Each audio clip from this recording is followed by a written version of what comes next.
Good evening, everyone. Thank you so much for joining us tonight. Hey, listen, go ahead, take just a second. Come on in here, tag and share, love and like. It's going to be an incredible evening this evening as we are going to switch things up a little bit from our traditional Wednesday night Bible study.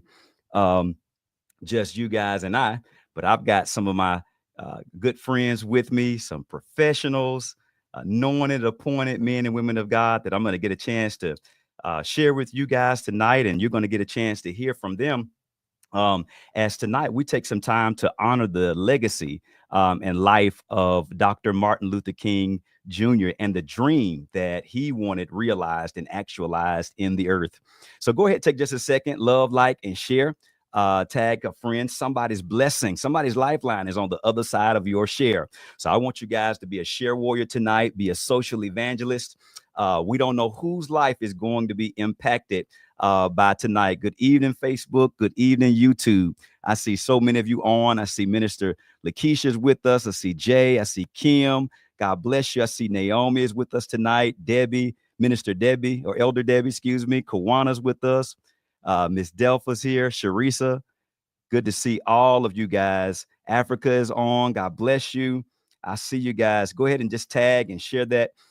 Share this with someone tonight. We believe there's going to be a tremendous blessing and a tremendous breakthrough.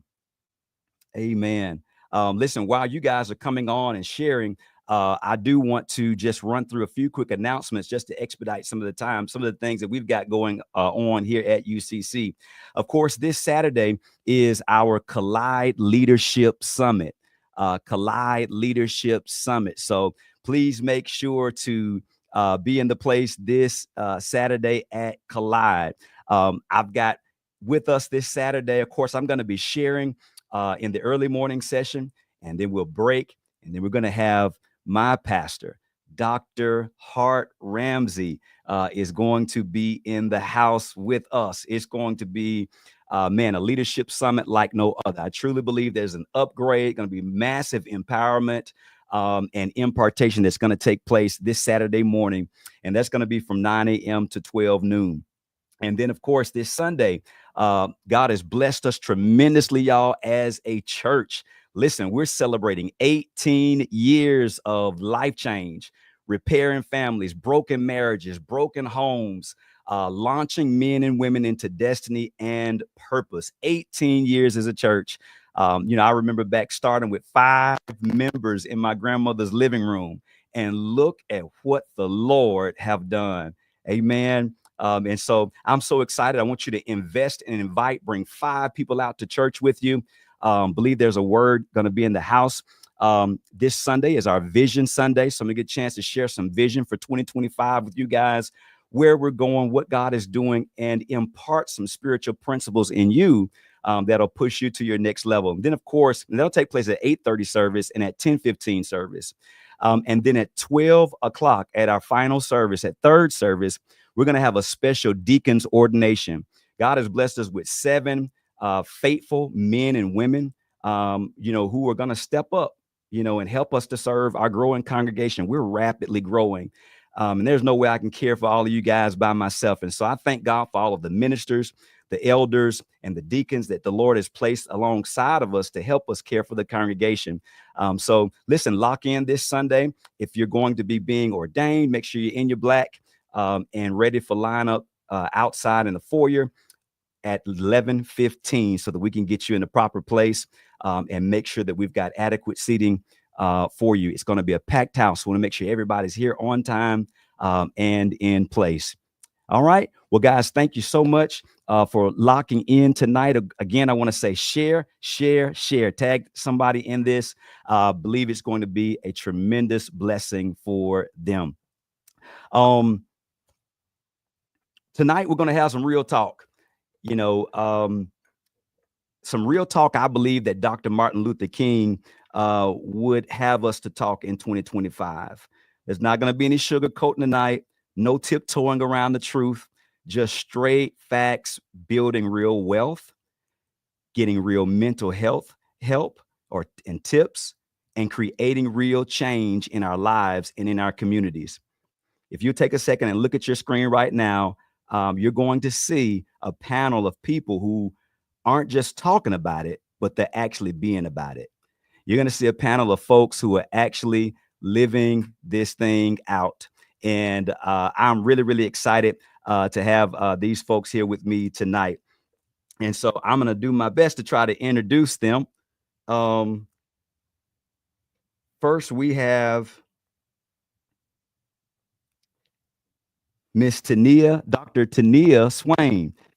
She has 13 years in the counseling profession, opened Little Einstein's Counseling Center in 2021. And she is full of, Little Einstein is a full service therapeutic center that provides a range from depression, anger management, grief management, and reunification. And she is also a member of UCC Nation. And we are so happy to have with us Dr. Tania Swain. Let's give it up for her. Y'all give us some thumbs, hearts, likes for coming and speaking to us on mental health tonight. We also have with us my brother and friend, Brother Gilberto Herrera, who is a seasoned business strategist, specializing in helping entrepreneurs, coaches, and consultants scale their business to 6 and 7 figures. With over 15 years of experience in digital marketing, sales, automation, and revenue growth, he's empowered thousands of professionals, y'all, to attract premium clients and achieve predictable success. He is a creator of the Profitable Pro program. He combines proven systems with actionable strategies to deliver sustainable business growth. I'm happy to have Gilberto Herrera with us tonight. Let's give it up for our brother tonight. Some thumbs, hearts, and likes. We also have with us tonight, speaking to us on, and Gilberto is going to talk to us about entrepreneurship and possibly a few other things. I'm also happy to have with us tonight Pastor Kenneth Dukes. He is the senior pastor of the Holly Grove Missionary Baptist Church in Jemison, Alabama. And he has been there for many years. I don't know. I'm going to allow him to tell us how many years here in just a moment. How many years, Pastor? 21. 23. Yeah, 21. 21. Mm-hmm. 1 years, over 2 decades of kingdom building. He's built a great church there and has been a tremendous blessing to the community. He has also served as president of the NAACP. He's also served on the education board, the Alabama Educators Board, and nationals as well, and National Educators Board. And so we're so excited to have someone as experienced as Pastor Kenneth Dukes with us tonight. We also have one who started out with me at my very humble beginnings as a first-time pastor out in Briarfield, Alabama, at the Wayman Chapel AME Church. He was my first armor bearer, and he is now a Jefferson County sheriff. So proud of this guy. Just have watched him grow by leaps and bounds, and so excited to have him here speaking to us tonight. He is Mr. Deputy Keldrick Farrington, and who's employed by Jefferson County Sheriff's Office for 8 years now. He is a field training officer for the Correction Division, and he is a certified law enforcement instructor and a member of the Civil Disturbance Team for the Sheriff's Office. Let's welcome Deputy Sheriff Keldrick Farrington. Then we also have a great friend of April and mine, awesome woman who's doing amazing things, empowering the now generation. She is there at the University of Montevallo making a major impact. She is Dr. Christy Lee. Her passion is to help students persist to graduation in order to transform their futures by the power of knowledge gained from degree completion. She graduated from Auburn University, War Eagle, yes, in 2003. I know some of my friends ain't gonna like that. She proudly holds a Juris Doctor from the University of Alabama School of Law, as well as a Doctor of Education in Higher Education Administration from the University of Alabama. With over 15 years of experience in higher education, she is currently the Senior Vice President for Administration and Liaison to the Board of Trustees at the University of Montevallo, where she oversees several student units. We are so excited to have Dr. Lee with us tonight. Thank you for being here. And then, of course, we have our friend, man, who has just been a blessing in our life. I call her the best real estate agent there is. She is making major impact, not just in real estate, but also in community and in giving back and making a difference in people's lives. This is Miss Ashley Burks, born and raised in Chilton County. She graduated from Alabama State University. Has held her Alabama real estate license for 8 years and has been a licensed real estate broker for the last 6 years. She is currently an associate broker with Keller Williams, Metro South, and is also the NAACP Legal Redress Chair for the state of Alabama. Let's welcome our friend, Miss Ashley Burks. Listen, when we need a house, we know who to call. She has blessed us tremendously. Listen, I'm so excited to have all of you guys on with us tonight. And I really appreciate you all accepting the invitation to come on. This was something that honestly, Ashley and I talked about while looking at a real estate purchase for our church and just about empowering our community with the necessary tools needed to be successful in life. And so we are so excited to have each and every one of you. And then last but not least, my lady Ann Love is on here with me tonight. She is absolutely amazing, certified financial consultant, and she does some financial work with multiple companies. So we're happy to have Lady April Mixon with us tonight. So give it up for my girl. All right. Well, we're going to get rocking and rolling tonight. Listen, guys, if you've not taken a second to love, like, and share, go ahead and do that. And we're going to get going here. Dr. King spoke of the promised land as we stand here in 2025. What does that promised land look like for our community? And anyone can unmute your mic and start us off. Pastor, I want to say, to me, that promised land looks like a community that's supporting each other, a community that's together and empowering ourselves with how we spend our money with each other, how our worship together, be in one church in several locations. All of that, we have to really be focused. It's not necessarily a black or white thing. It's more of a us thing, doing what we have to do. We have all the opportunities in the world. We have, some awesome panel of people that has gifts and talents that God has blessed and anointed to do. So to me, it's that really, really focusing on, shopping us first, being with us first, using all the resources we have to help build our community from within. That's so good. So good. Anyone else want to add to that? I can jump in. Can everybody hear me okay? Sure. Yeah, I mean, I'm a good, a little more radical than my brother. I say when we stop trying to integrate with it, when we stop trying to integrate with everybody else and focus on us, then we'll be fine. We let society trick us into breaking up our families. We let society trick us into becoming the biggest spenders in the nation. We spend about $3 to $4 trillion a year, but we have nothing to show for it. Our dollar leaves us as soon as it comes in our hands. Yeah. And we for some reason we want to be integrated with somebody else. But if you go to any city, any major city, there's a Chinatown. When immigrants come, they have places they can congregate, but we can't seem to get that together. We got to start focusing and building us up, and stop trying to integrate with everybody else. Until then, we're going to continue to have the same results. So good. I would like to necessarily piggyback on what Pastor Duke said and what Gilberto just said. And I totally agree.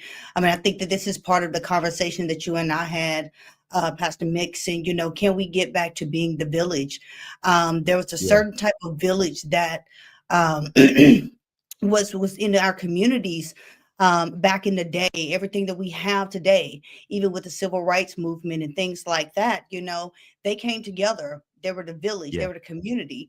And what I see sometimes today is that we as a culture, sometimes we in a community, we don't have that same type of mindset to look out for each other, to be there for one another. And it is, I also agree, wanting to necessarily always be at any table or integrate or, things like that, when there are a lot of things that we as a community can be doing within our community. When you're talking about we're billion-dollar spenders, and we have a lot of things of depreciation, but no appreciation. So I think that if we can get back to where our ancestors and what they really fought for, then I think that we will be in a better space within our culture and within our communities today.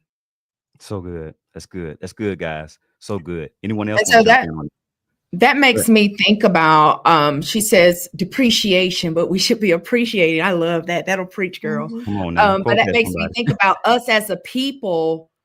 We look for things that are tangible. I guess we would equate arrival or gaining wealth or growing development by the things that are tangible, the things we can touch, houses, cars, purses, shoes, as opposed to our other counterparts, even from back in the day, they look for power and freedom.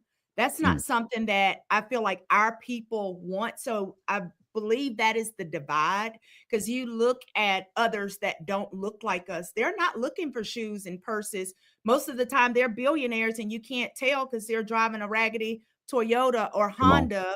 And bringing their lunch. Think about us as a people. We have been brought up in a world where we look for the house on the hill with the white picket fence. They were never looking for the house on the hill with the white picket fence because they had it. So not saying that we were wrong to think that way. We just wanted to have what everybody else have.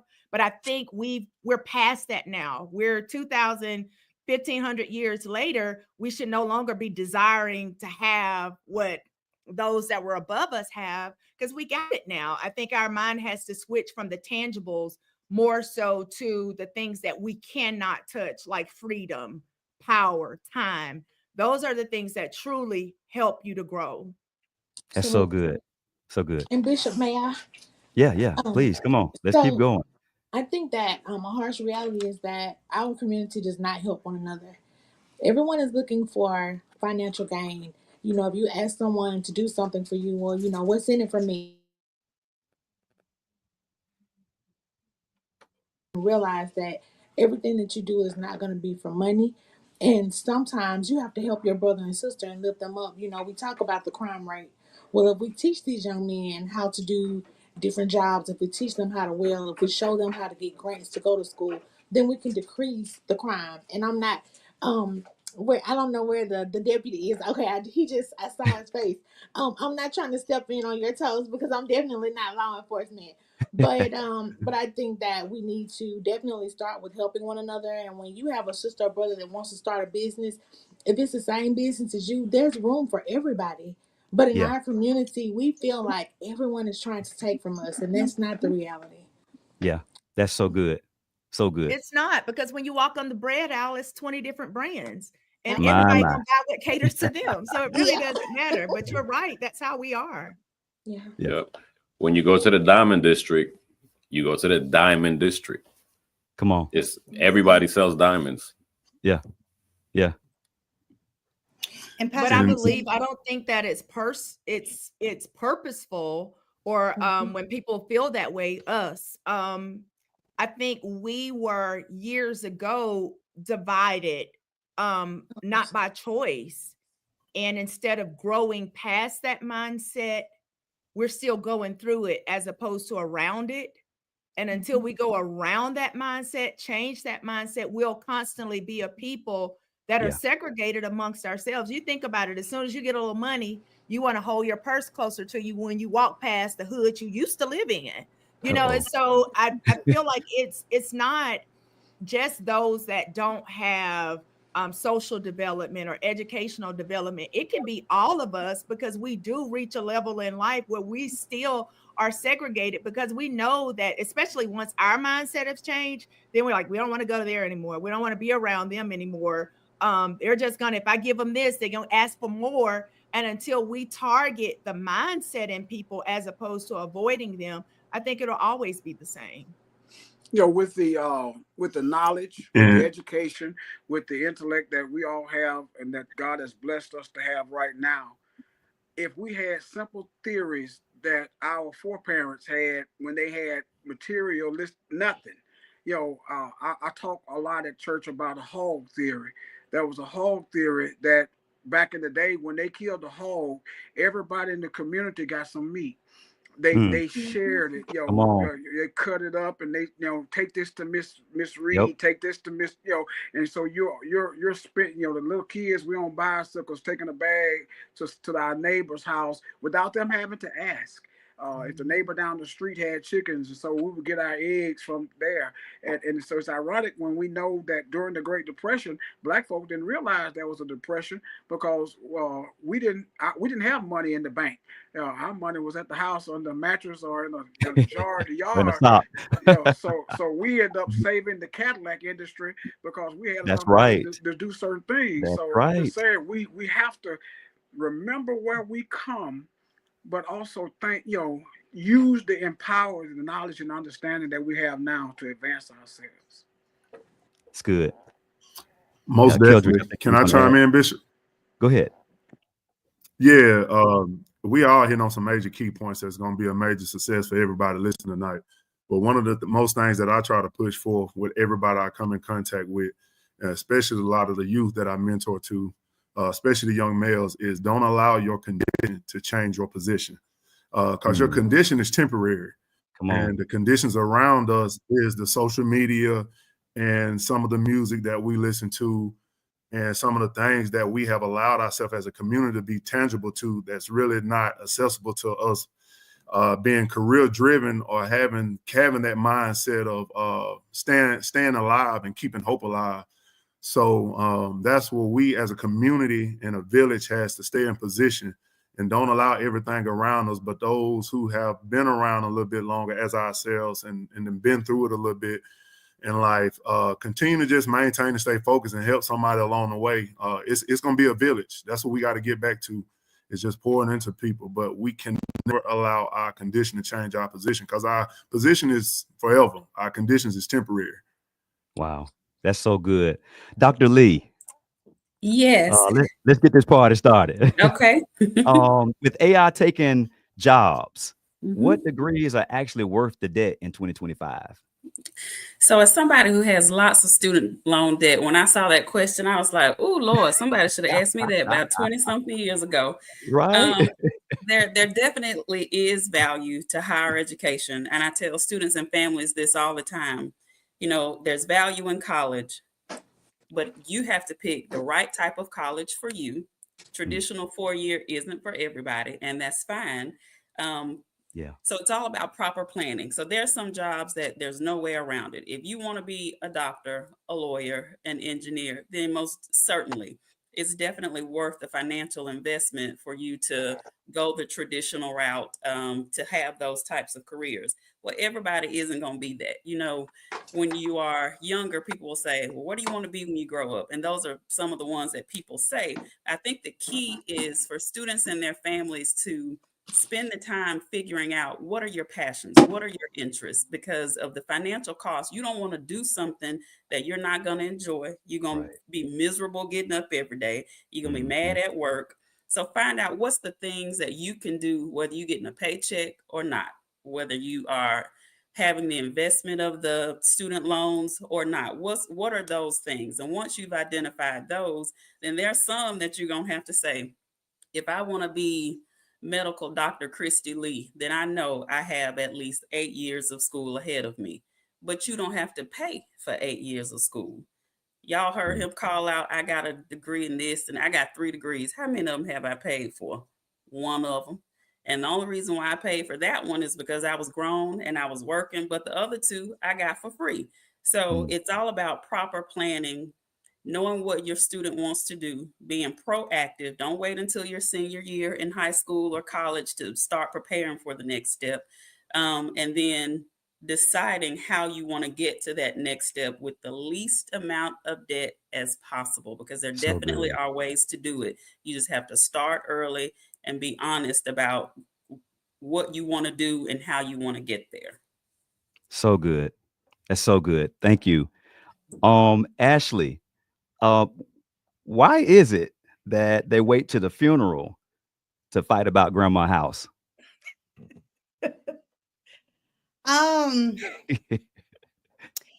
Well, I think the answer to that is really simple, is that throughout the time, we have not been educated on wills and making sure that we have everything situated, whenever we decide to go. I mean, we all want to get to heaven, but don't none of us want to die, to get there. Yeah. The thing about it is that it's a date and a time that you are not going to miss. And so one of the conversations that we don't have enough is proper planning for that day, Yeah. and to make sure who is going to take care of the home. What is your will as the homeowner to make sure, do you mind if they keep the house in the family for 30 years or whatever the case may be? So I think that the more that we start to have these conversations about making sure that we have our what we want with a property, make sure that we have it in writing, go record it. And then you don't have to worry about all the back and forth and the fighting at the funeral about the land. And when the people, or whoever it is, when the owners, when they do make that will, respect it.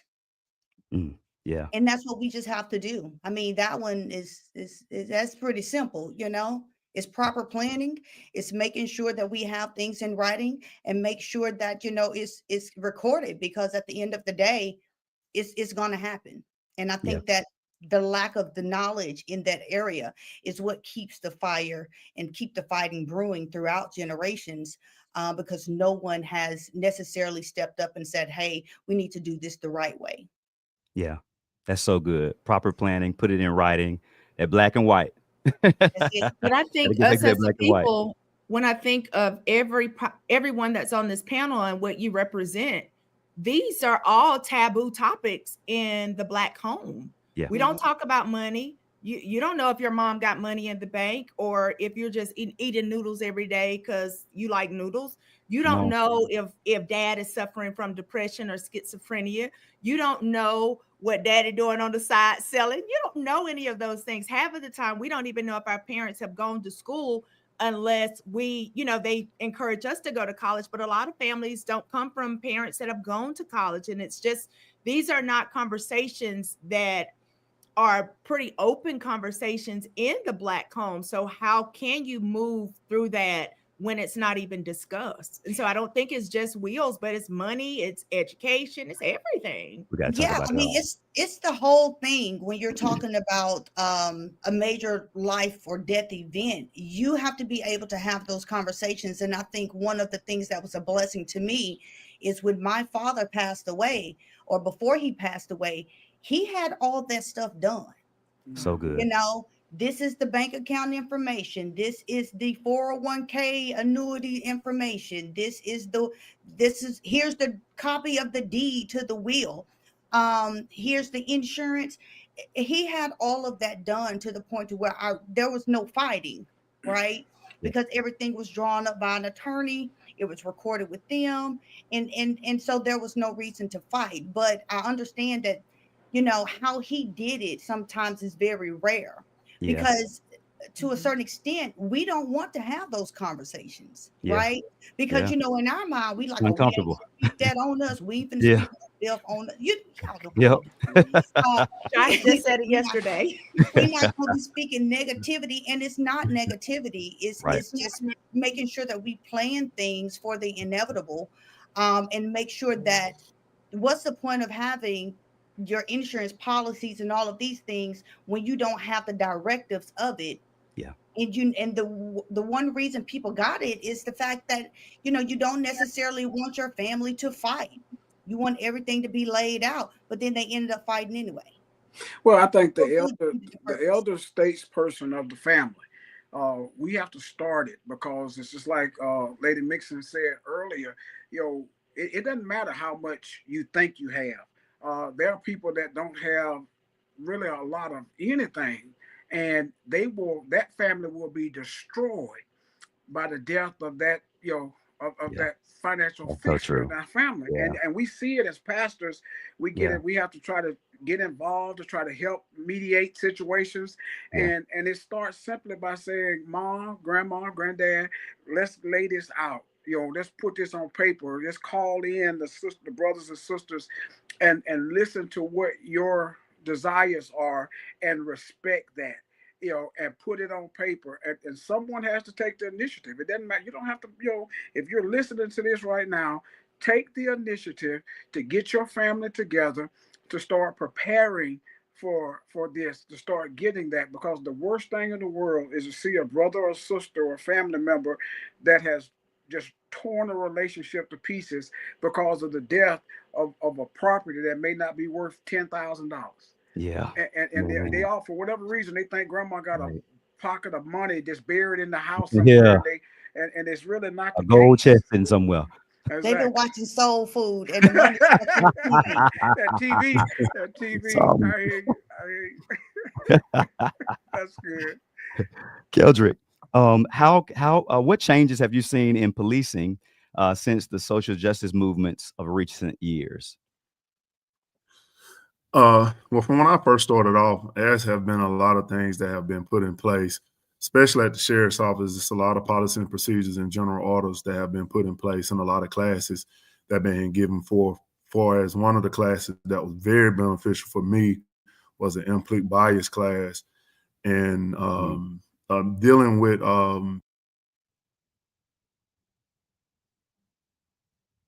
being in Jefferson County. I see a lot.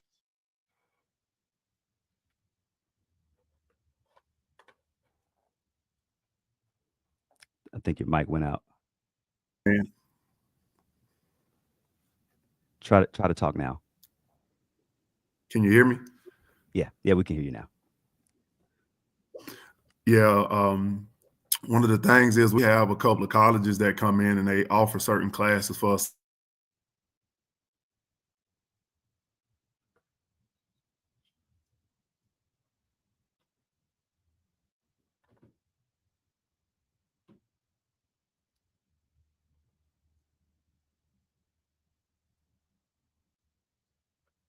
Okay, I think it went out again, Keldrick.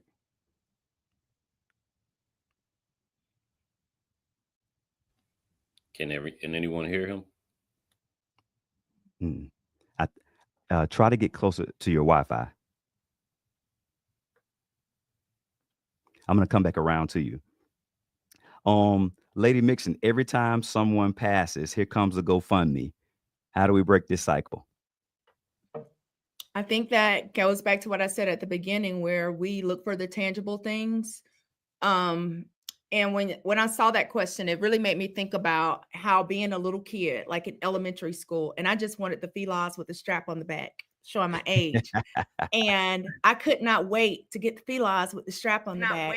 And then I started to learn that over the years, every time I got something, I wanted something else.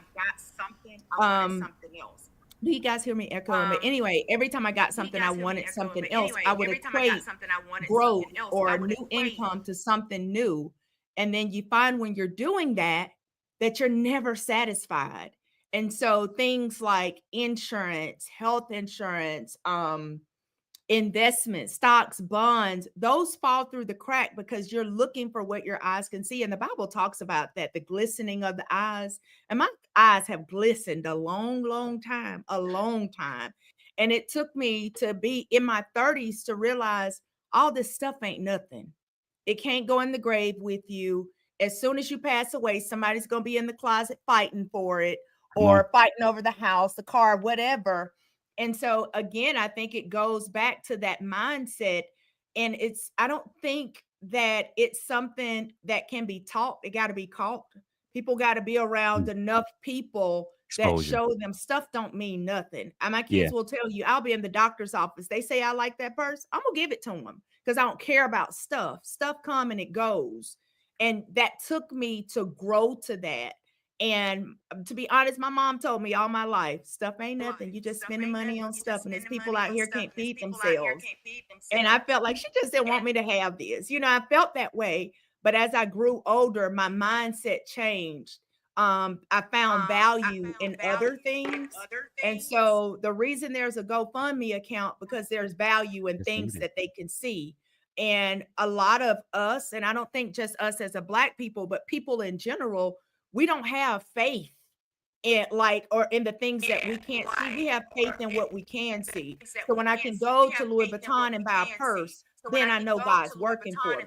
I don't believe he's working for me when my son is well and he's walking around, never been in jail every day. We don't equate value to those things until we're actually going through without it. Right. That's so good. So good.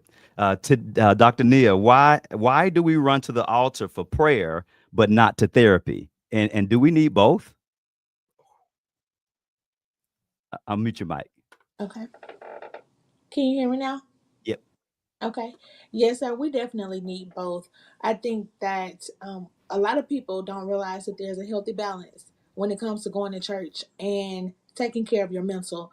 They go hand to hand. And a lot of times, when we come to church, we get all of the feels, and we shout and we pay our tithes, and then we leave and go to the car and that depression hits again. That's why you need a professional to help you to maintain your mental until you get back to church. I think that, in church, you teach us all the things. That's what pastors do. You teach us what to do when we're having issues with our finances, even what to do when we're having issues with our mental health. But it's so much bigger than God. He is first and foremost. And I'm not a Christian therapist, but I refer to God often, because I think that they go hand to hand when it comes to therapy in church. And so, to answer your question, yes, sir, they go hand to hand. You need one in order for the other to be stable and to grow. That's so good. So good. Yes, sir. Because I spent a lifetime with them telling me, let go and let God, pray through it. Baby, I needed a pill and a couch. Yeah. Yes. I still do. So I take a pill and I sit on the couch. Pill, couch, all of it.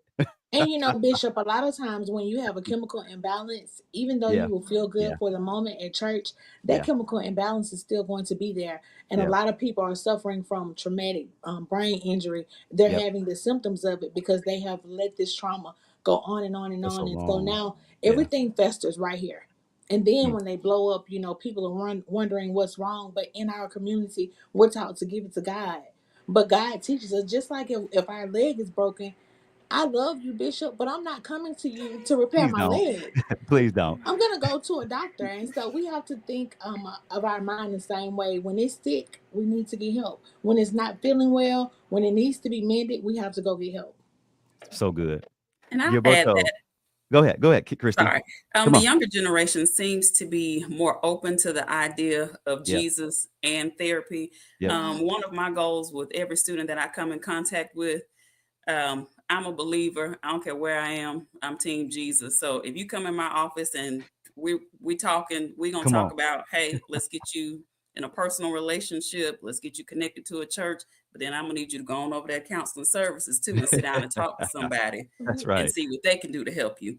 And in the years that I've done this, they're more open to, well, let me go talk to somebody. And then can you tell me a church to go to on Sunday? Whereas, when I was growing up, you're going to lay that thing at the altar and then you're going to hope it's going to be okay. Lady Mixon, I was just like you. I needed a pill, I needed a sofa, and I needed Jesus. And now they're open to it and they want it. And they're looking for Jesus probably more than they're looking for that sofa to sit on. So it's about making sure they're connected in both ways and getting that holistic help so that they can be their best selves. Wow. That is so good, guys. So good. Gilberto, we got these side hustles and they're cute, but what does it take to take the leap into full-time business ownership? When that side hustle can replace the income of your main hustle, which is your 9 to 5 or your career. Come on. I have friends right now. I have a friend right now who took a leap of faith, left a 6-figure job to start a consulting business. And guess what? He can't pay his house note right now. He can't pay his car note right now. He's struggling. He's frustrated because he let his emotions get the best of him. Yeah. You know, you gotta start doing it in a systemic way. And before you make an emotional decision and completely get rid of the main source of income that you have, that you built your life around, you gotta make sure that you put that much into that side hustle to make it a real business. Because anybody can create a side hustle. We can go, sell peanuts on the side of the corner. That's a side hustle and make a couple $100. But until that side hustle is on paper, legally, and is consistently doing this, then I wouldn't suggest you leave that 9 to 5, no matter how much the gurus on TikTok tell you that you need to leave your 9 to 5 and all of these other things. Don't do it until it makes sense. Because we're ready to take that leap of faith and don't have a plan or no cushion. Yeah, but God says, faith without works is dead. A lot of people forget that. They jump out on faith, but they're not putting the work in. They think that just because you build it, they're gonna come, when that's the furthest from the truth. A lot of people aren't willing to do the hard stuff. Pick up the phone and call somebody and say, "Hey, I want to meet with you and show you something." If you don't answer my phone call, I'm gonna go knock on your door, and I'm gonna show up at the country club, or I'm gonna get close to your assistant. That's the stuff. Especially nowadays, people think, "Oh, I can just post content online, and suddenly the floodgates are gonna open." Well, guess what? You don't even know how people think. You don't understand, the buyers, persona. First of all, you don't even know who you're supposed to sell to. You think you're supposed to be talking to everybody, which is the furthest from the truth. Yeah. So we got to have a grind and some research in there, a vision plan. There's got to be some other elements that go into that as well. Is that what I hear you saying? You got to have a business model that makes sense for you and your customers. You got to understand who your market is. One person that you're supposed to know them so well that you understand their pain points, their pleasures, their dreams, desires, what keeps them up at night, the stories that tell themselves, where they congregate, what makes them want to buy, all of those things. Then you got to communicate your value in a way that makes them say, "You understand me. This is the ultra specific outcome that I'm looking for." See, a lot of people go online and they say, "Oh yeah, I'm a realtor. I am, I sell cars." But people don't buy your product. They want a specific outcome. So you need to frame it in a way where you say, "I help this specific person achieve solve a problem. XYZ." Yeah. And So then good. you got to figure out how to reach them. Yeah. And a lot of people, and then I close on this, a lot of people don't even know. Right now, I work closely with Google. I'm Alabama's Google coach. Google just did a study. It takes 7 hours of content for people to even begin to start trusting you. Over 11 touch points and over 4 different platforms. It's called the 7-11-4 rule. Look it up. Wow. Nice. We're taking notes as we speak. So awesome. Thank you, brother. Keldrick, what are the new drugs out there? We got a lot of concerned parents about their kids, and there's a lot of stuff popping up. So what are some of the new drugs, just a few that maybe we should be aware of, so that we can continue to help our kids stay on the right path? One of the most things that we have in a real bad epidemic of is fentanyl. Everything is getting laced with fentanyl. And you're seeing a lot of kids, all the way down from 13 or 14 years old, dealing with the vape pens. You got a lot of vape pens that's starting to get laced, and you got a lot of the kids and adults starting to play around with edibles. And now you get into where a lot of edibles is laced with fentanyl. Fentanyl is the number one opiate that's taking a drastic change on our community. I see 19, 20-year-old females that come in our jail, and man, it'd be heartbreaking because they have so much potential in the world, but they has an addiction. And it started off with something small, and they end up getting laced with fentanyl, and they chase it. So when they chase it, you see different ways to use it. Whether they're using needles to inject it, or they using the snort, or Some of them just like that quick hit, and they do certain insertions with it. So that is one of the main things that we're facing in law enforcement is fentanyl. And we have to, as a community, stick together and put those resources out there. It takes nothing to put some resources on a card and start handing them out at a grocery store, or go to those areas where you see a lot of drugs, especially these high schoolers, because you see a lot of these high schoolers. I'd be amazed to see some of the high schoolers that's around my daughter age vaping, and they're using THC pens. And you get those as laced, and you get to the point to where certain milligrams of THC, one hit will knock off your feet and get you in a position to where you really can't function. And sometimes it's a major down, and sometimes it's a high functioning drug. It just all depends on how it reacts to your chemical balance of your body. But drugs is a major epidemic. And pills is back on the rise. We see a lot of people getting hooked and sprung off Percocets. But that's also a thing that's pushed in our music and on social media.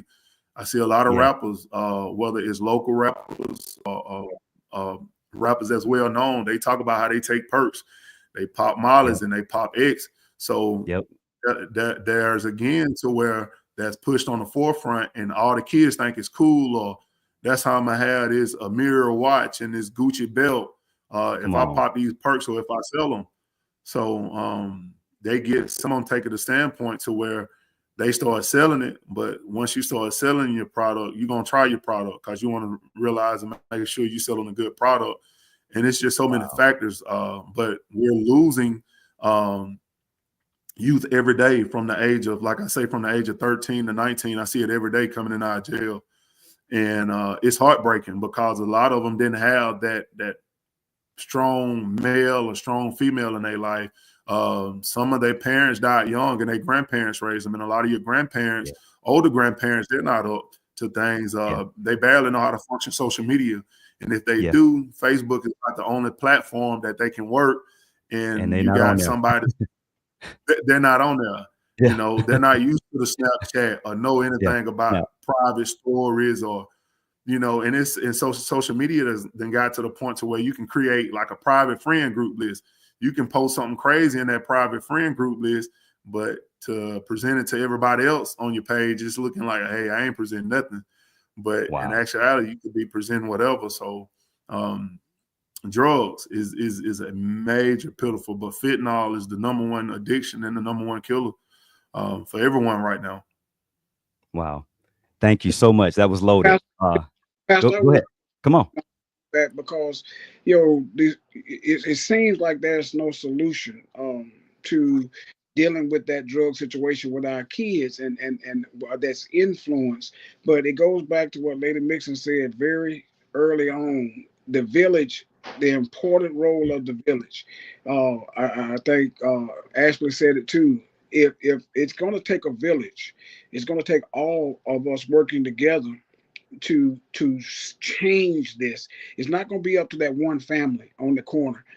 It's going to take everybody on the street echoing this, being there, to be in that support, being that model for us, or setting that standard.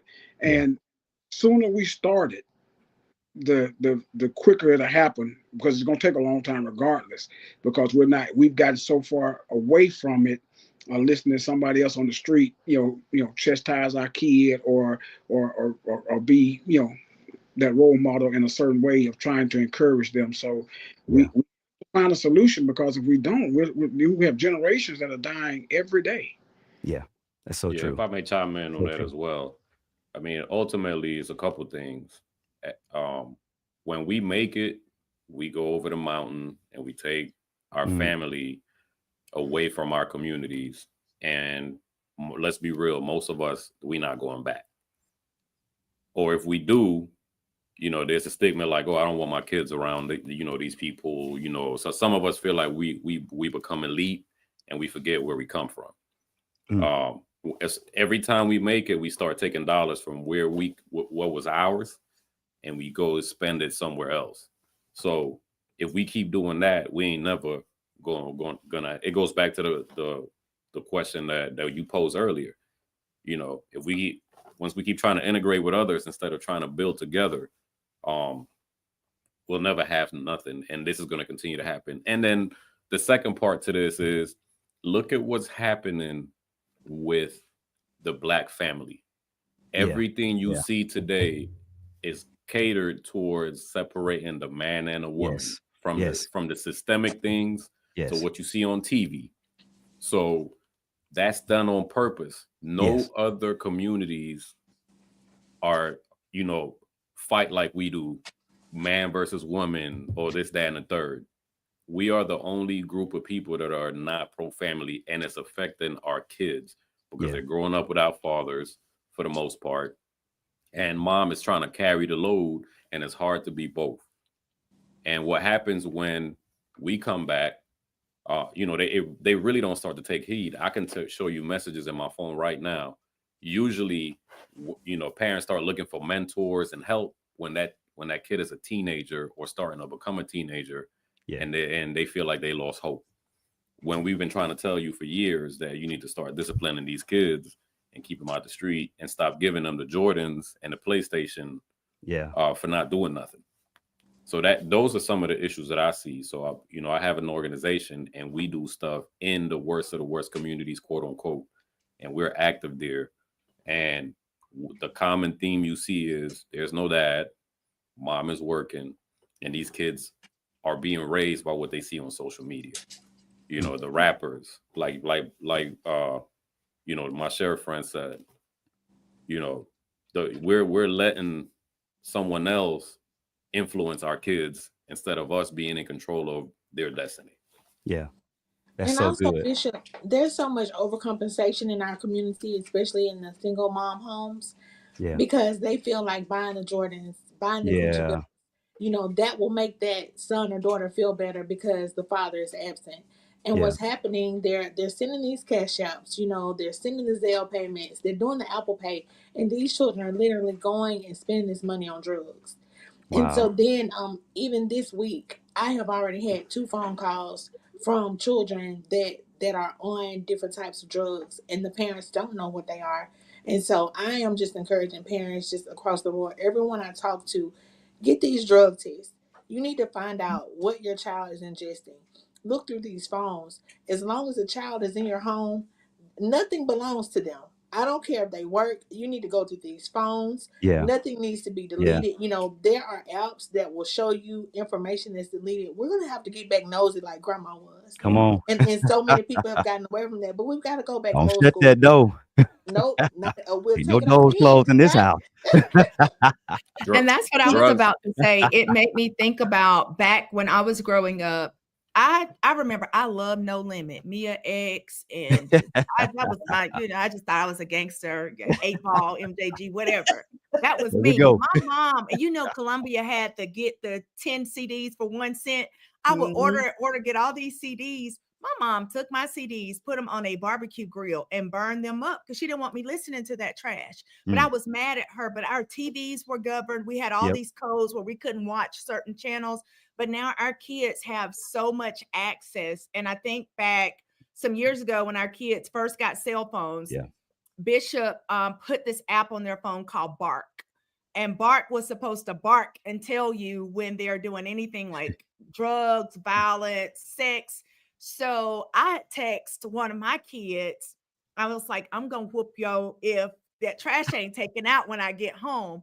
So then I get an alert that says, your son is being cyberbullied. I'm like, oh, who's cyberbullying my kid? And I go look at the message. The message is from mom. So it was a good app to have. But I was cyberbullying my kid. But it was a good app to have. But over time, you know, you start to be lenient and you take the app off. Oh, they're growing up. And we try to give them what we didn't have. Maybe they don't need what we didn't have. Right. Yeah, and I learned that lesson really hard over the last year or so. I had to pull back from my older son. You're not going to go to school and not do your work like you should. So when we start holding money, when I tell you he flying so high right now, Bishop had been telling me so long, quit giving him. But I let him hit it hard for about 6 months and it hurt my heart. But I'd rather my heart be hurt than my son be dead in jail, Come on. back home living with me for the rest of his life. Correct. No, we gotta go back to the roots of, like Yeah. Tania said, of how our parents were. Some of that we need to get do. back to. Yeah. And the last point on this, I'm sorry. Can I just go ahead? Yeah. So I just wanted to say, just to piggyback off of Lady Mixon. Go ahead, Keldrick. Okay, just to piggyback off Lady Mixon, one of the things we have to continue to do, not just as man, but just as a village, is I come in contact with so many youth that don't understand their identity, don't know their masculinity. And that is a major issue because what's been portrayed through identity is the pivot platforms on social media that don't bring back positive return for their soul and their mind. All they see is everything that's tangible to the flesh. So that dumbs down a lot of their masculinity. And at the end of the day, that is something that we're losing males for every day, because back then, back in the older days, even my grandmother, I'm gonna just say my grandmother was a strong lady.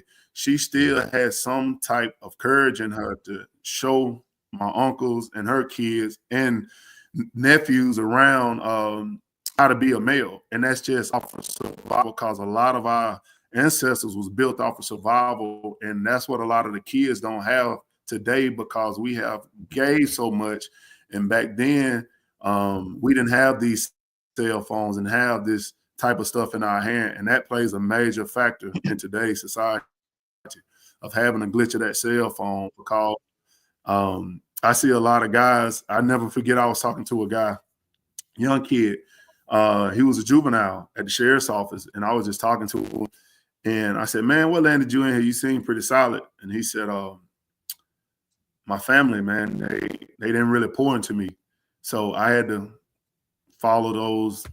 He had to basically go out there and follow the guidelines of everything that was catching his attention and was popular for him. And that was hanging with the guys on the corner. He's seeing the guys late night, drinking, smoking, getting easy money, fast money, getting the girls. And it led him to a path of destruction. But once I started talking to him and just started talking to him about his identity and understanding his masculinity and not being with those things that deal with you, that keep you with a carnal mind, he started listening to me. So we started doing this thing every other day. I tell him, give me something positive, a positive quote, anything where he could think of or he ever read, or something positive that come to his mind. So I got to a place to where I just started going to him every other day, and it got to where it was every day while I was just taking some positive to him. And I have seen his mindset transform, but it's still a constant battle, because once after the age of 18, you leave our juvenile section, you head up to the penthouse to where everybody else is at, the older gentlemen. So it's a continuous fight that you have to continuously stand on and believe in. You just can't give up on them. And I think that's what a lot of the segments come in on our youth. A lot of people quickly give in. We cannot give in. It's going to take consistent effort. I mean, every single day. And I get it. Some days I'm not all for it, because I still got a balance. I'm still a dad, still a husband, I'm still a son. But I still remember I felt I was once that kid. You know, I was once that troubled kid that was exposed to a couple of things, not because my parents or my peers, my close family exposed it to me, is because my friends and everybody who was around me. I tapped some of the things that they was exposed to. And I look up now, I used to think my mom was the meanest lady in the world and was very harsh, until I sit back and I look where I am today and I look at some of the things she was trying to save me from and some of the people I was attaching myself to. And I can't do it with God, because I'm still standing here to be on this platform right now. Gilberto, I think you're going to jump in, and Ashley. Yeah, so I know we've been touching on this point. I'll just say this. It's not just the drugs, but it's also they have access to weapons that we never had access to. That's so true. I mean, so I was mentoring a guy recently. He and I connected. He's a barber, so we paid him to come to our event to cut hair. And he did really well. We started connecting. And then the next day, he puts on his Instagram that he has a Glock 43X for sale. He's 16. I go to his Instagram. And not only does he have that, but he got all kind of machinery, and they posting them, and they got the switches on the back of them. Wow. You see what I'm saying? So and Yeah. it's not that. They also what you see now is everybody's a part of a little clique, and when they do something on, to one another, they go online and they talk about it and they brag about it. And that only fuels the fire, because the other side feels like, oh, you embarrassing me online, so I got to make sure that I get you back. And that's what you see today. And that's the reason why the murder rate in Birmingham is so high. It's because the social media has shrunk the world. And if you see these kids, they put it in their music. If you listen to all their music, I killed so-and-so, I'm smoking on your so-and-so, and they graphically tell you, I pulled up on him and I walked him down. So, and then the other side feel like they got to retaliate. Yeah. So, I mean, and when you talk to these kids, the issue is the same. No family structure. Yeah. Or mentorship. So I think that's just a really important thing, things that really help kids. Appropriate time, appropriate touch, appropriate telling. I think that we've just kind of gotten away from those things and are trying to replace that with these materialistic things instead of being relational. And we've got to get back to that. Lady April, what financial habits should we be teaching our children?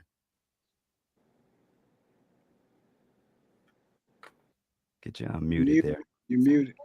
One of the main things that I suggest that we teach our kids, number one, is as believers, I believe in the principle of tithing. I don't believe in paying my tithe. I believe in honoring the Lord with my tithe.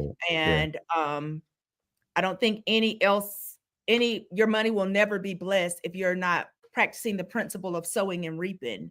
And not just as a believer, you think about some of these stars and celebrities, they're always practicing that principle. Maybe they don't tithe to the same storehouse that I do, but they're sowing back into the source. The Bible says it says sow into the storehouse so there may be meat in my house. And so you think about that. The storehouse is storing up this meat, and this is where I eat. This is where I'm fed. If I don't sow back into that, eventually my source is going to run dry. So I think that's one of the main things, is teaching your children the principle of tithing, so that the 90% of their money will be blessed. I believe in that. Sow somewhere, sow 10%, practice that. And then second, the second thing would be discipline. Not just because you get some money don't mean you go out and spend it all. Teaching them how to budget at a young age. Even my children now, as soon as they got their first job, they got a spreadsheet. Before they even got their first paycheck, they had a spreadsheet. This is what you're going to be paid, and this is what you should do. Now, if they deviate from it, then they're going to reap the consequences of it. No, I'm not going to put gas in your car this week. So I think we have to teach them discipline and help them to be disciplined, because they're children. They don't know. Sometimes we're not always disciplined with our money. So tithing, discipline, and then lastly, teaching them not to be impulsive. And I think these three principles are not just money related, but I think they're relative to life. Like, you got to be disciplined in life. You got to give back to what gives to you. Don't forget where you came from. And then not being impulsive. If just because you're walking through the store, it used to be a time I could not shop with my children because I'd have so much crap in my buggy. Like, I could not grocery shop with my kids because I'm getting this or getting that. And I would get things because they wanted it so bad because they saw it. And that goes back to what I said before, that glistening of the eyes. Do you need it? Ask yourself, am I going to need this tomorrow?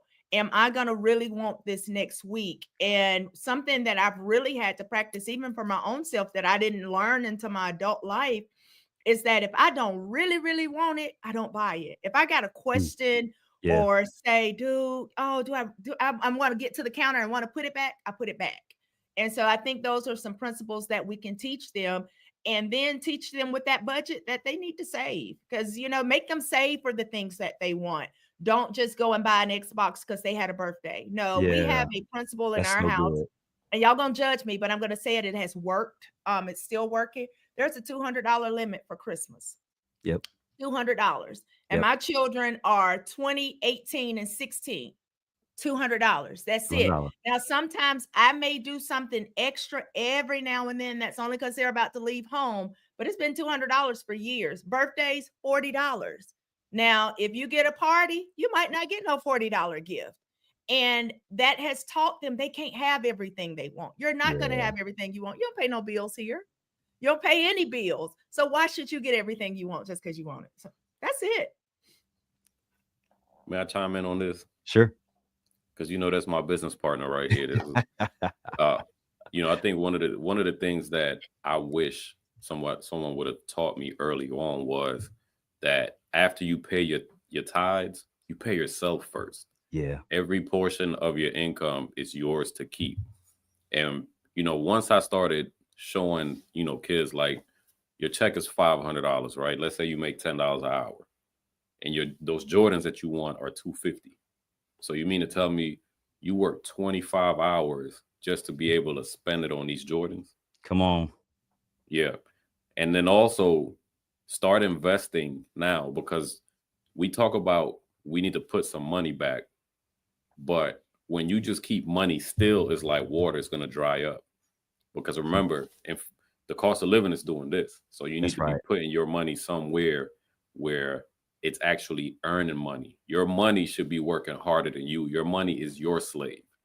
So once we start mastering those principles, the goal is to get to the point where you're in retirement and you never have to touch someone else's job or, work anywhere. Because like, as my friend said earlier, the goal is freedom. It's not to be a worker bee. Who wants to work all their life till they're 65 and 70, and then that's when you think you're about to enjoy life? We're only promised 70 years, right? So why not start trying to live that now? So if we teach them to invest early on, by the time they get to be in their 30s, they can start living off the fruits of their labor, where their money and they're building wealth that can't be destroyed. That's so good. Listen, I want to open things up. Are there any questions from the floor? If there are, if you guys will go ahead and shoot those questions in as we are kind of hastening to the back end of our panel session tonight. Go ahead, Lady Mixon. I was going to say that made me think about too, teach them what their money's going to look like. There's so many calculators online where you can tell them, if you put $20 a month here and this many years, I know me, I like to see things on paper. I like to visualize. When they can see it, that helps them as well. And then if you don't know, there's so many people around you. Don't be afraid to ask for help. I think everybody on this call, I've probably called to ask you for some type of help in your field because you're great at what you do. So ask for help if you don't know, just so that you can make sure that your children excel where you are. Yeah. Tania, I'm coming to you, but I saw a question that was popped in that says, what happens when they contest the will? So, Bishop, and you mean contesting the will of going and receiving therapy? I said I'm going to come to you in just a second. Okay. I'm particularly looking toward Ashley, Gilberto, April, or any of the other guys who got more in this area. The question is, what happens when they contest the will that has been left by the deceased person? Well, from my standpoint, they can contest the will all they want to. Usually a lot of times when just because you do it doesn't mean you're going to be effective in it, right? Yeah. So you can contest the will, but of course, most of the times when those wills are recorded, those wills are notarized. Yep. The owner of Probate. the property was in their right mind. Yep. Whenever they signed that will. So therefore, they can contest it, but what happens most of the time, the probate judge is going to go along with what the will of that person was. And if you weren't in the will, then you just weren't in the will.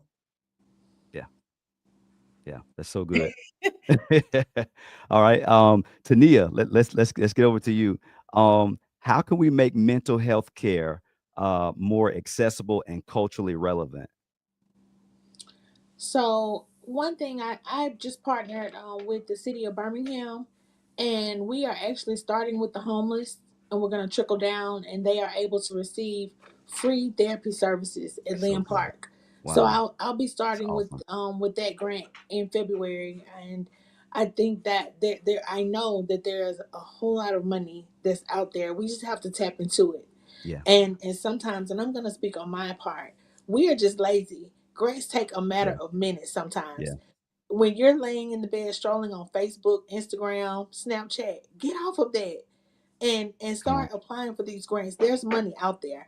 And I know that sometimes it can be very discouraging when you receive all these no's, but I promise you'll eventually receive a yes. And so for me, Bishop, what the first thing that I am starting with is homeless. And then next year I'm going to apply for another grant that will allow families to have free transportation to therapeutic services, because so many Wow. parents want their children to come, but they're Yeah. unable to get them there. And although we can provide home visits, it's better when they're outside of the area where the trauma is caused. Because how can you heal somewhere where you are hurt constantly? And so the goal is to get them out of the home, allow them to come into the office, but provide that free transportation so that there are no excuses. Because not only will you receive free transportation, but also free therapeutic services. That's good. In addition to that, what's the connection between generational trauma and current mental health challenges? So with generational trauma, it's almost like if you don't know any better, you don't do any better. Right. And when all that you've seen is trauma all of your life, guess what? You grow up to be an adult that puts out trauma as well. And there's an old saying that hurt people hurt other people. That is so true. And oftentimes when hurt people are hurting other people, they're not even realizing that they're doing it. And so the root of the issue is, with generational curses, because that's really what they are. We have to get to the root of the cause. And you said something profound in church. You have facts over here and you have feelings, but Yeah. sometimes those facts and feelings, they correlate, and that makes a mess of things. And so we have to pull out the facts. XYZ happened, and the fact is, this it possibly hurt me. You've got these feelings over here, and when they intermesh with one another, then you see the family arguments. You see the unstable homes. And so we have to get to the root of the cause, and that's to find out where the generational curse started so that we can put an end to it. And the Oh, one way that I am helping families to identify the generational curses is to do journal therapy. Journal mm, therapy not only helps you it's to so good. realize what is harming you, but it also decreases any health issues that you may have. Because guess what? All of those negative hormones that are within you, you are able to release them through writing. And then also it promotes healthier sleep. And so I'm starting with journal therapy with the families that I have worked with and am currently working with. And we're starting with journal therapy because a lot of times there are things that you can't verbally express, but you are able to write it down. Mm. Yeah. Bishop, Dr. Lee, I go wanted ahead. to add, Go ahead. you're talking about ways, finding places where you can get treatment and different things. Montevallo, the city of Montevallo worked in conjunction with the University of Montevallo. The University of Montevallo has a counseling program, and because the city and part of the county helped to finance, some of the opportunities for the facilities, the university will offer some free Wow. counseling, and That's so and good. so available is right there. And I think so that opportunity is there, and a lot of people really don't take advantage of it. It needs to be promoted more, and me, the mayor, and different ones have spoken about how to get this information out in the schools and the different places, but where they can get free counseling. Thank you for pubbing our program. So It's good. the Community Counseling Center. It is run by Dr. Latofia Parker. It's free to all citizens of Shelby County. And one of Dr. Parker's goals is representation in counselors so that you can talk to somebody who looks like you if that is what you prefer. So yes, thank you for pubbing us. We would love to service as many community members as possible. That's so good. Dr. Lee, while you're on, student loans got us in handcuffs. What's the escape plan? So the escape plan is to plan. So there's so many options now for traditional college age, high school age kids going into college. There's so many opportunities to gain college credit before you get to college. So if you have a high school student, the sooner you can start dual enrollment, ideally, or advanced placement courses, the better. At Montevallo, we see students that come to us, they're already sophomores by standing because they've taken so many dual enrollment courses in high school. And the good thing about a lot of those courses is that a lot of times they are free. So you can get, to be considered a freshman, that's between 0 and 30 hours. You can get that many hours at high school, and then that leaves you and your family. You only have to come up with 3 years worth of funding. Now, one thing I will say is to be mindful that if you do go the route of dual enrollment, don't get so many hours that you knock yourself out of contention for merit-based scholarships for first-time freshmen. So the sweet spot, I would say, stay around 24. 30 is the magic number. If you get to 30, you're not considered a freshman anymore. Then you're going to miss out on scholarship money. So the first thing you can do, dual enrollment, especially if it's free. AP testing, the drawback to that is that's just like a one-shot thing. You take that course all year, you sit down and you take that test. We all know that standardized tests are culturally biased. So we're starting from a deficit in general. And most of the tests require that you make a 3 or a 4 for it to count in college, but that is an option as well. And so then it really is a hustle. It's a game. When I was in high school at the end of my junior year, I was working at Foot Locker. I was a cashier making good money. My daddy said, Buttercup, quit your job. Your new job is looking for scholarships. And so there's so many private scholarships, but the students have to do the work. Nobody's just going to drop free money in your lap. Yeah. You're going to have to write the essays. You're going to have to get the recommendation letters. You're going to have to do the community service. The key is to start early. So a lot of people put so much on the ACT score. You might be a great test taker and it drops in your lap. I wasn't a great test taker, but I knew I was smart. So I had to do all these other things. And I try to encourage high school students that I come in contact with, let's put together a package that can get you a full ride. And so that package might be, you've been taking dual enrollment, so free 99. So you've been hustling, working for all of these organizations. So now you've got a great resume that you can go out and get these leadership scholarships. Your grades are well enough, you can get some academic scholarships. So if you do all of that planning, then you shouldn't have to take out that many student loans. But I also tell students, this is an investment. In some cases, if you want a house, you're going to have a mortgage. There are some people that's just dropping down houses, but the majority of us are not.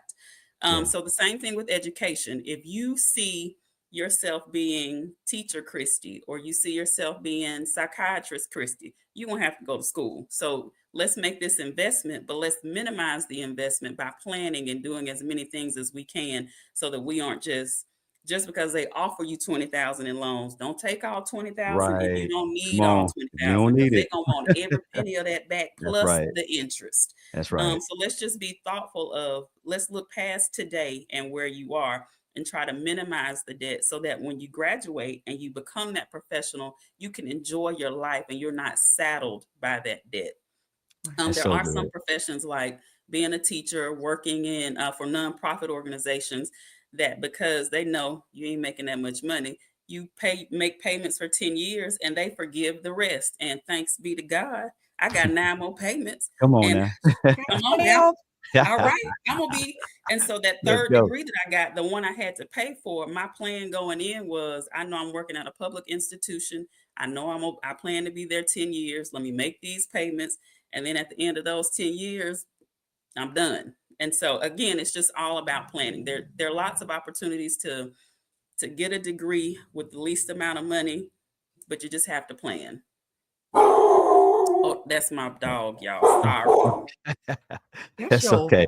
Ashley, what's the first step for someone looking for real estate investment? Looking to enter into real estate investment? Real estate investing, planning. Okay. Planning, making sure you understand the market. Every market is different when it comes to real estate investments, when it comes to just regular real estate on the residential side as your personal home, especially in this market right now.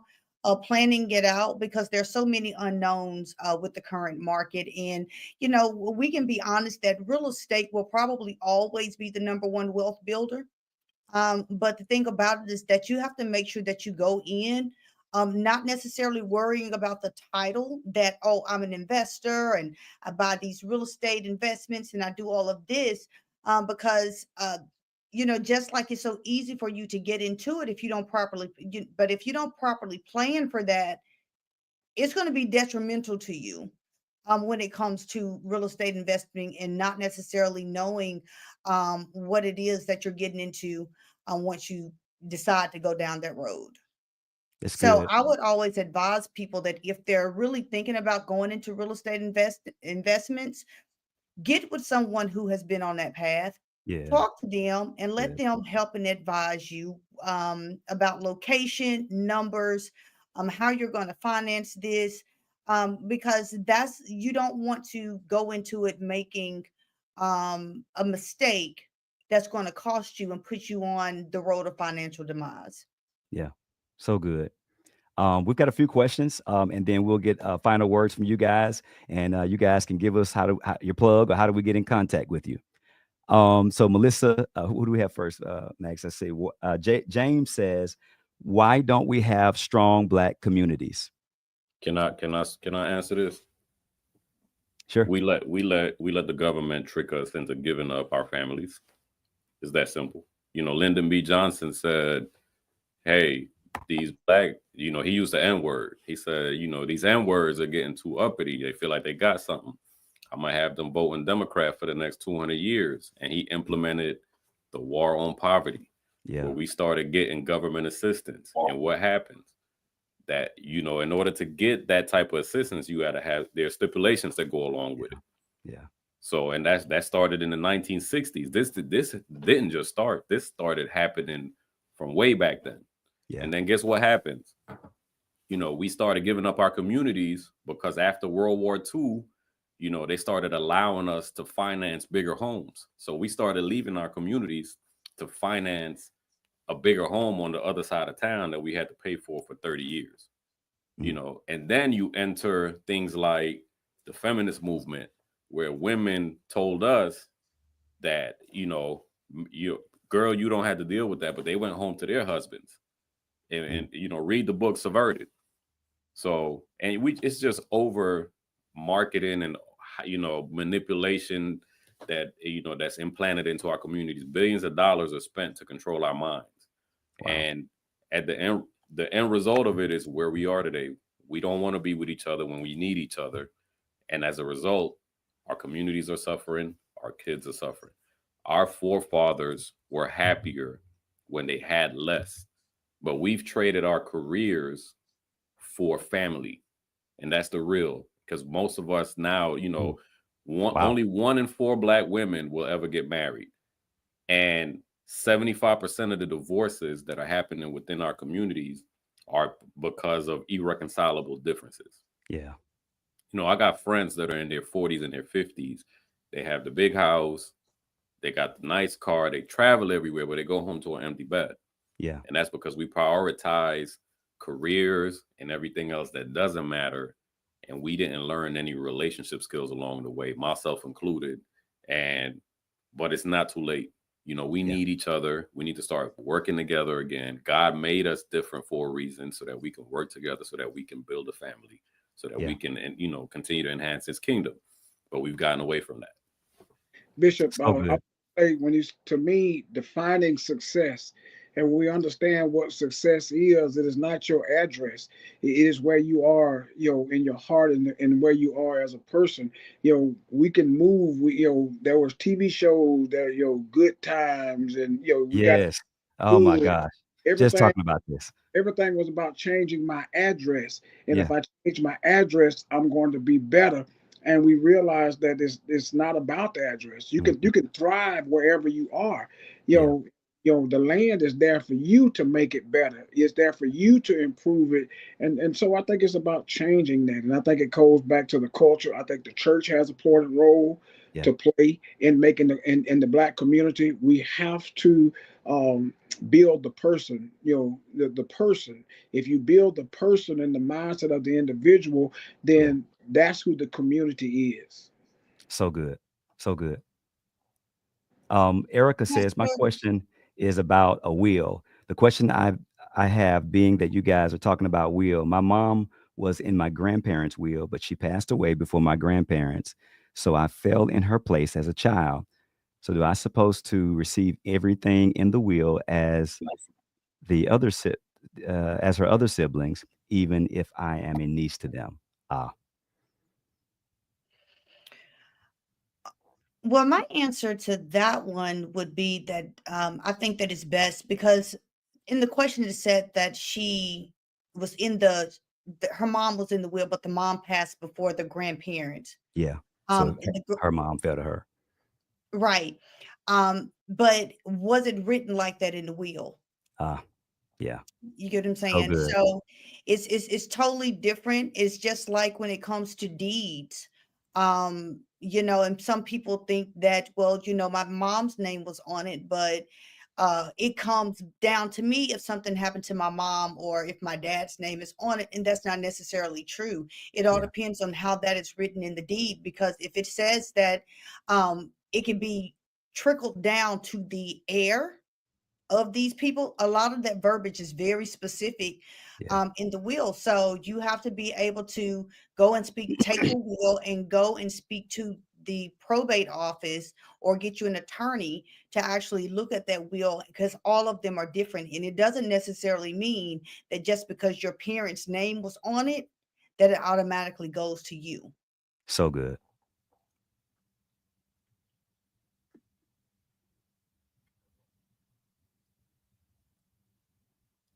Okay. Braylon, oh, wow, I'm so proud of this guy here. Glad to have you on, Braylon. Braylon says, how can I get involved? That's what my major is, education, to make an impact like all of you. Wow. So Braylon, if you will shoot your email address, we'll get you connected with these guys.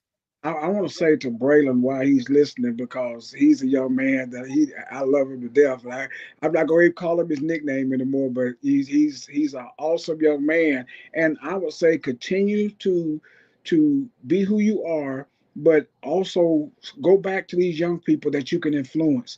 You have a great influence on them because of the challenges and because of the what you're doing with your life, and that influence is going to be very, very powerful. So find something that you're passionate about, and make sure that you pass that on to other young men, and especially those that have a similar journey ahead of them. So good. Melissa Jones says, what advice do you give to college graduates who can't find a job in their field because of lack of experience? That was a great question.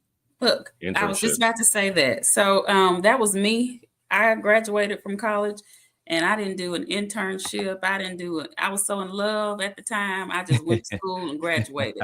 And then nobody would give me a job. And I was like, what? So as he said, do it for free. Find an organization that's connected to what you want to do and volunteer with that organization. Because at the end of the day, you want to gain skills, whether that skills related specifically to that job or the soft skills that can be relatable to any job, to be able to put that on your resume. And that could turn into a paid position. But while you're working, you're also building your connections. At the end of the day, it's, in many cases, it's all about who you know. So even if you don't have the experience, you might have an advocate speaking your name and your abilities in a room that you're not even in, that can translate to an opportunity that was designed just for you. So every opportunity that you have to attend chamber, to talk and meet with people who are connected with the field that you want to be a part of those things, whether you have a job or not. It's going to come one day, but you've got to have those connections and those skills applicable to the job and soft skills in general so that you're ready when that opportunity comes. That is so good. So good. I love it. How can I prepare myself financially during this Trump presidency as a 22-year-old? When value is present, price doesn't matter, my brother. No matter who's in office, if you're valuable to the world, no value is present, president, price doesn't matter. Wow. No president will be able to take away the value you bring to the world. I've been through a bunch of presidents, and my value keeps doing this. Don't let the media fool you and scare you into thinking that it's doom and gloom, because there's a lot of people that are about to eat You just got to understand where you are and get you some high income skills. Look that up. Look up high income skills. Those are skills that you're gonna acquire, and no matter where you go, you'll always be valuable. So don't be fooled into thinking that just because a president takes office, he's gonna rule your life. One, we serve a mighty God. That's number one. And then number two, he's only gonna be there for 4 years. You're 22. This is your time to develop skills that are going to pay you for life. This is your time to plant seeds that are going to turn into trees, money trees at that. Come on. I want to say, but piggybacking off of what he just said, we have to also understand to not have to mimic somebody. You don't have to be like Trump in order to be successful. You take, like he said, don't get caught up in this hype and all of this negativism. It really has never been a really major effect on us who sits in the White House. If you look at it, I'm 57 years old. I'm retired. I did 33 years or whatever. My income was a steady climb. It never changed, no matter whether it a Republican or a Democrat sitting in the White House. It's because I worked for what I wanted, and I've obtained those particular things, and I hone my skills based off of that. So don't let the hype fool you. Just keep being you and keep understanding what it takes in order to get where you want to go. This is so good. I wanted to ask this question a little bit earlier, so I'm going to bring us to a close here. What are your thoughts about the future effect of the ending of equity and diversity programs in education, higher education, business, and government? When I worked at the University of Montevallo, I handled affirmative action, was actually one of their writers of their affirmative action plan. And to be honest, I don't know that it's been a big thing anyway. You have some more HBCUs that will bring on people that don't look like us. Then you have PWIs that will bring on us. So I don't know that it's going to be, this is my opinion. I don't believe that it's going to be a big thing because it's never been fully utilized for us anyway. I think it's just been a slogan that's been used almost to downgrade our accomplishments, our conquering and our victories, but I don't believe that it's ever been a standard across the board that has been beneficial to us. So I don't think that it's going to matter. Also, Bishop, is not at the same time we get caught up in what words and what they're saying. It's like they say they took prayer out of school. Prayer was never ever taken out of school. Prayer taken off the intercom. As long as there is a prayer present, then prayer is there. And so we have to not get caught up when it comes to like Lady Mixon said. We have always fought for what we want. This is not new to us. There's never been a level or a stage where we hadn't had to work together to fight in power to be overcomers. And so we have to always remember that. And so some of these other groups that's coming apart and everyone is looking for someone to do something for them. We have to start with self-empowerment. And that's, to me, that starts with a relationship with God and a relationship with my spiritual leaders so that I can help grow. And as I grow, then there's no area in my life where I will be defeated, if I stand strong, in who I am and the foundation of that. But you're going to need some spiritual empowerment right now, and not wait on letters to get you where you need to go. Yeah, that's so good. And I think a lot of times we get really caught up on these bandwagon slogans, right? We DEI and all. Let me tell you guys something. I literally sat at a university. I'm not going to say any name. Sat at a university and literally sat at the table and had to really air it out at the table because they had DEI, right? You have a program. But at the same time, after I did my research and I'm looking at the numbers, your university, you get funding for DEI, right? It's money, right? So you don't mind having that title. Come on. Okay. But as I looked at the numbers and I'm sitting there, you guys, and they were talking about, well, we want to be at a 30,000 foot view. No. Come back down to put me in the weeds. Okay. I don't even like to be up that high. So as we started to have the conversation, And I told them that I had reviewed their numbers. Now you got to understand, I'm sitting at the table with the president, the provost, their general counsel, and everyone, and we're looking at these numbers. And I told them, I said, from what I see over the past 3 years, you guys you have a DEI, but you've only accepted 180 Black kids. Consistently over the last 3 years, you only accept 180 Black students. Okay. So I asked the question of them. I said, out of those 180, how many of those were student athletes? And they tried to hit me and say, well, 4 or 5 got scholarships. I said, I didn't ask you about scholarships. I asked you how many of those 180 was, student athletes. They wouldn't answer the question. I said, it's on your website, it's 90. So out of all of these years, you bring in 180 Black kids, half of them have to be student athletes to be able to bring you in some type of money, right? So then they tried to say, well, we know what the issue is. And what the real point was, you started to get basically people were pushing back and they were asking, well, why don't you guys have a lot of minorities and y'all have DEI basically? Then you say, well, we're going to partner with this organization to make it look like we partner with them to get our minority numbers up. So when we're at the table and the question was, well, how do we know what the issue is, but how do we fix the issue?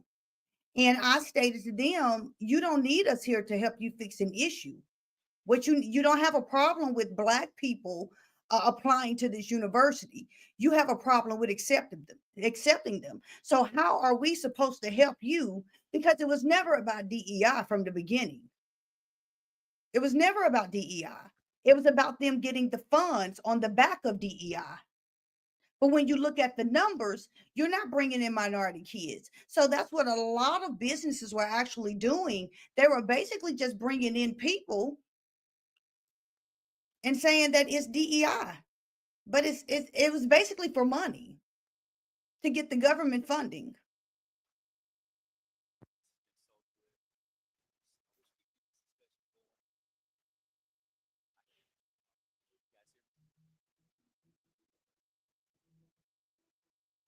Can you guys hear me now?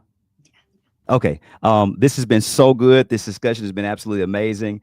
Thank you guys for the wealth of knowledge and just what you guys are doing to the community, in the communities, giving back, and even just coming on tonight to honor the legacy of Dr. Martin Luther King and empowering our community. I'm going to find some time in the year to get you guys back again on the stage and in a more audience-based setting here at the church. But I do want to say thank you. Can you give us your contact information? I want to start with Dr. Lee. I know she has to run. How can we get in touch with you? Yes, thank you for this opportunity tonight. This has been great. If you'd like to reach me, my email address is klee8. That's the letter K, L-E-E, the number 8, because people actually messed that up, y'all. So I had to say it like that, at montevallo.edu. That's MONTEVALLO.edu. So any questions about higher ed, whether it's Montevallo or not, I'll be happy to help if I can. Thank you, Dr. Lee. We appreciate your time. Ashley, how can we get in touch with you? Well, there are 2 different ways. It depends on which way you're trying to contact me. Real estate related, my email is ashley.burks at kw.com. If you're having some issues that you want the NAACP to look into, my email for that is legalredress@alnaacp.org. Awesome. Thank you so much, Ashley. We really appreciate you. Keldrick, how can we reach you? Hey, well, my work email is barringtonk@jccal.org, or my personal email that I also use for business purposes as well is farringtonkeldrick@yahoo.com. And one thing, can I speak on something real quick, Bishop? Yeah. One thing that we didn't hit on tonight that I wanted to hit on was teaching our youth how to deal with law enforcement being pulled over by law enforcement. Amen. Yeah. One of the things we have to always consider, because we do deal with a lot of youth, whether we mentor into them or it's our child or niece and nephew. I know I used to tell my nephew Berlin, who chimed in earlier, hey, when y'all out and about and y'all get pulled over by a law enforcement officer, especially if it's nighttime, even if it's daytime, roll all windows down. Roll every single window down. If you're the driver, put both hands on the steering wheel. Turn your palms in to where your palms is facing you. If you're on the back seat, put both hands up against that rear headrest and turn your palms in. Therefore, you raise the officer awareness down. And this, I know when I walk up to a car, when I was working hot cop, we pull somebody over. If somebody roll their windows down on me and I can see their hands, there ain't a lot of hasty moving, that brings the situation down so much, because you see in this time where you do get a lot of law enforcement officers that walk up to the car and get caught up in that fatal funnel, where they do get shot or maybe even killed. So that's one of the main topics we can discuss next time. But just anybody who want to have any of those type of questions they want to send, reach out to me or contact me about, just please email me. Awesome. Thank you so much for that. And thank you for actually addressing that. I know that so many do have that question. We're going to get a chance to really get back in here. I know that Gilberto had to step away as well. Business, entrepreneurship, he's your guy. So guys, look him up on Facebook. His page is out there. Pastor Kenny, how can we get in contact with you? Yeah, I like to give my number because I want to talk with 205-902-5137, or you can email me at revdukes2@hotmail.com. That's REVDUKES, the number 2 at hotmail.com. And come and be a part of what we're doing with Shelby County NAACP. There's something for everyone, whether it's everything that we spoke about tonight. The NAACP offers that and tries to do that with our community, but you are NAACP, so we offer that. And when you're working with people like Ashley Burke and others, it is a joy to deal with it and watch her work. I promise you'll love it. Awesome.